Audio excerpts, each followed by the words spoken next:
Olá, minhas amigas e meus amigos do nosso podcast RJ em Debate. Hoje nós vamos conversar sobre a reforma tributária e seus impactos no nosso estado do Rio de Janeiro. Porque este é um tema muito relevante que tem ocupado a mídia nacional e nós precisamos entender um pouco os conceitos que estão nessa emenda constitucional, porque vão afetar diretamente a nossa vida. O Brasil precisa, de fato, de uma reforma tributária? O Brasil precisa, de fato, de uma reforma tributária.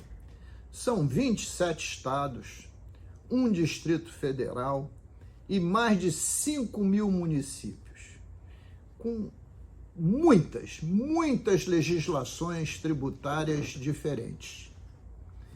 E isso faz com que esses estados vivam fazendo guerra fiscal entre si, os municípios também, representando, na maioria das vezes, perdas para todos. Esse excesso de legislação, de tributação, faz com que a gente tenha assim, impressão que o estado do Rio de Janeiro e o nosso país vive um hospício tributário.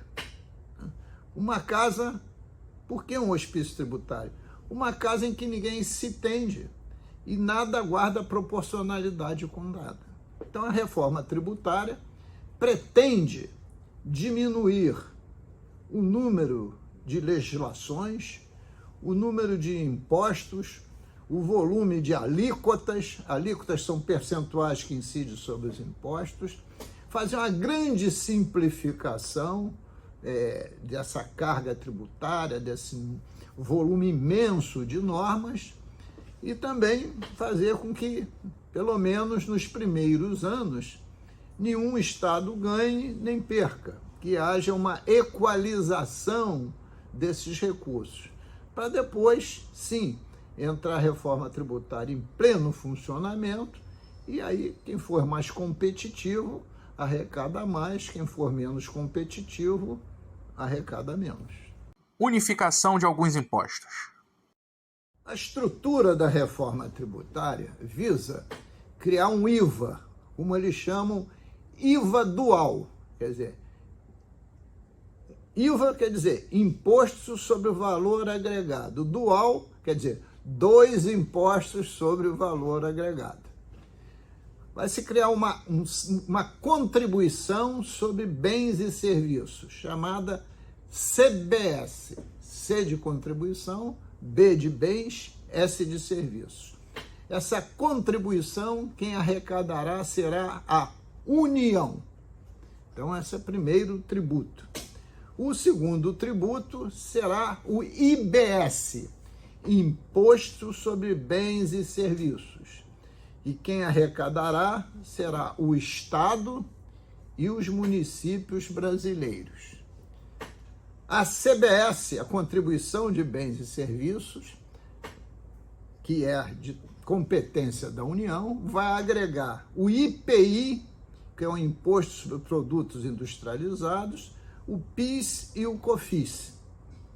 E o IBS, de competência dos estados e municípios, fundirá dois impostos. O ICMS, que é um imposto estadual, que 75% da arrecadação fica com o Estado e 25% vai para os municípios, consoante as próprias arrecadações de ICMS municipais. E o ISS, Imposto sobre Serviço, que é hoje um imposto típica e unicamente de competência municipal. Então, esse é o princípio basilar. E haverá uma alíquota única. E aí que reside também um dos grandes problemas. Questões a serem resolvidas. As principais questões a serem resolvidas com a unificação do ICMS com o ISS são as seguintes. Veja só. Imaginemos que esta alíquota única que unificou o ICMS com o ISS seja 30 pontos percentuais, 30%. Será arrecadado 30% de tudo que produzir de ICMS e ISS no Brasil inteiro. Então, a primeira questão grave é como é que será distribuído isso entre as 27 unidades federativas, o Distrito Federal e os mais de 5 mil municípios. Como é que vai se dar esta ponderação? Essa é a primeira questão que a reforma tributária vai ter que resolver por lei complementar, porque a reforma tributária está sendo efetuada através de uma emenda constitucional, a emenda constitucional 45A. A regulamentação dos preceitos constitucionais será por lei complementar, né? Então, dito isso, essa é a primeira questão. A segunda, como é que vai ser dividido entre Estado e município? Eu disse aqui que como é que é hoje? O ICMS, 75% é do Estado e 25% dos municípios. E 5% são dos municípios. Então, esses 30%, como é que vai ser ponderado? O que irá para o Estado e o que irá para os municípios, né? Também ninguém sabe responder ainda, porque isso será objeto de lei complementar. Aí tem um fato, para mim, que é, no mínimo, assustador. Imagine esta alíquota que eu aqui me referi, de 30%. E não será longe disso, porque quando se estava discutindo a reforma tributária na Câmara, agora vai passar para ser discutida no Senado, se falava que essa alíquota era 25%. Mas teve uma série de introduções na emenda constitucional e hoje já está se falando em 34%. Por isso estou fazendo aqui uma média e dando exemplo com 30%. Então, os prestadores de serviço. Imaginemos a capital do nosso estado, a cidade do Rio de Janeiro. A principal receita da cidade do Rio de Janeiro não é o ICMS, é o ISS, Imposto sobre Serviço, na ordem de 7 bilhões de reais. Qual é a alíquota que se paga o prestador de serviço? 5%, como regra geral. Bom, mas a alíquota vai ser única de 30%, somado ICMS com ISS. Então, imagine o cidadão emitiu uma nota fiscal de 10 mil reais. Tem uma alíquota de 30%. Recebeu 7%. Ele vai dar conta, perdi 30%, mas eu descontava 5%. No mês seguinte, possivelmente, ele vai querer ser sonegador. Olha que problema difícil de resolver. Mas as leis complementares vão tentar resolver. Outra questão grave.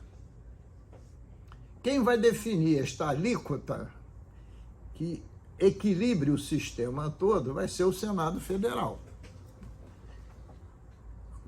mediante simulações e simulações que os computadores do Ministério da Fazenda farão.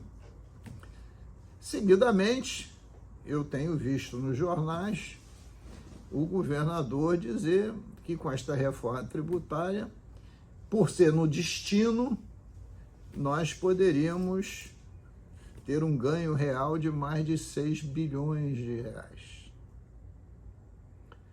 É uma vantagem para o estado do Rio de Janeiro ser no destino? Claro que é. Por quê?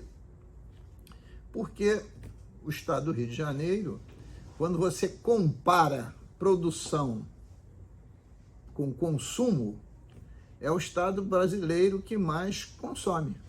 Então, se você vai tributar no destino, favorece o Rio de Janeiro.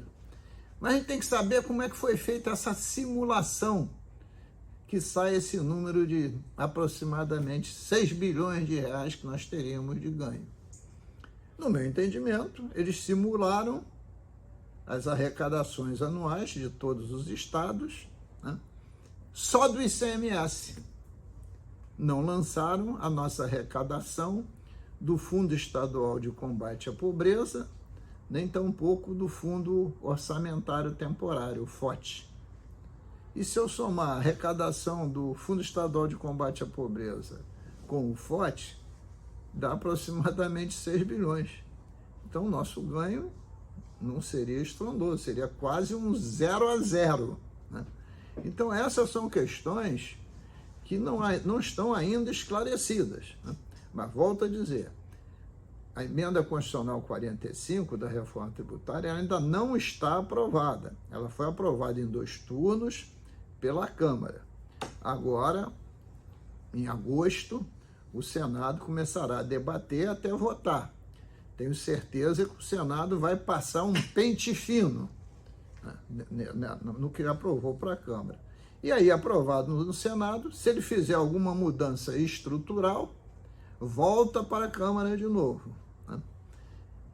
E aí, se a Câmara aprovar, ela vai para a promulgação. E aí estamos chegando no mês de outubro desse ano, né? E, posteriormente, terá que ser encaminhadas as leis complementares para regulamentar isso tudo. Então, será um tema que durará ainda, seguramente, todo esse ano e perpassará um pedaço de 2024. Até porque esta reforma tributária, a emenda constitucional entra em vigor imediatamente, mas ela vai levar 7 anos para ser implementada gradativamente. Vai começar em 2026 e se estenderá até 2033. Como entra no ano seguinte, dá 2034. Então, é algo que tem que ser feito, e nesse período de 7 anos, é o período da transição. Vai continuar o regime do hospício tributário, como eu intitulei, e o novo regime simplificado. Eles vão coexistir para fazer a transição de um para o outro, o que também não deixa de ser um outro problema. O mito do imposto único. Bom, é necessário que a gente também desmistifique algumas coisas. Nós fomos muito claros ao afirmar que a reforma tributária funde aqui nos estados e municípios o ICMS e o ISS. Acabam os outros impostos? Não, vai continuar a existir o IPVA, Imposto sobre a Propriedade do Veículo Automotor, o ITD, Imposto de Transmissão sobre Doações e Heranças, vai continuar o IPTU a nível de município, o Imposto Predial sobre Territorial e Urbano. Então, tem um elenco de outros impostos que vão continuar, que são impostos sobre a propriedade. O que funde são os impostos de circulação de mercadoria, que é o ICMS, e o imposto de prestação de serviço. Mas os impostos sobre propriedade continuam. Quando estou falando de IPTU é propriedade, quando eu estou falando de veículo automotor é propriedade, quando eu estou falando de ITD é propriedade. Então isso tem que ficar bastante claro. E a emenda constitucional 45 da reforma tributária traz uma novidade, que tem sido uma luta histórica nossa. Veja só, o imposto não é para ter equidade social, o imposto não é para fazer distribuição de renda, né? O imposto não é para você ter uma melhor educação, uma melhor saúde. O imposto não deve contribuir para a melhoria ambiental e respeitar o meio ambiente? Claro que sim. Então, a União, agora, nessa emenda constitucional, foi colocado lá o artigo que vai poder cobrar IPVA sobre veículos automotores terrestres, que já tinha, vírgula, mais os aquáticos e os aéreos. IPVA para embarcações e aeronaves. Porque se um carro, em média, custa R$100 mil, uma lancha ou um iate é dos ricos. Custa 1 milhão, pode custar 10 milhões, enfim, não tem preço. Vai depender do tamanho dessas lanchas e do tipo de casco e a potência do motor, etc. Os aviões, então, esses custam fortunas, quer seja hélice, turbo-hélice, jato, etc. Então, a partir da promulgação da Constituição, poderão ser criados, né? Esse imposto de IPVA poderá ser criado, poderá incidir também sobre embarcações não comerciais e aviões também não comerciais, aviões particulares de uso executivo, etc. A regra, e por isso a nossa luta é antiga, que justifica a cobrança do IPVA sobre embarcações e aviões, é que um carrinho popular que o cidadão comum às vezes necessita ter para poder trabalhar, pode pagar uma alíquota de IPVA de até 4 pontos percentuais, se o combustível for combustível fóssil. Por que que os ricos que têm aviões e embarcações também não podem pagar o imposto sobre o veículo automotor? É tudo veículo automotor.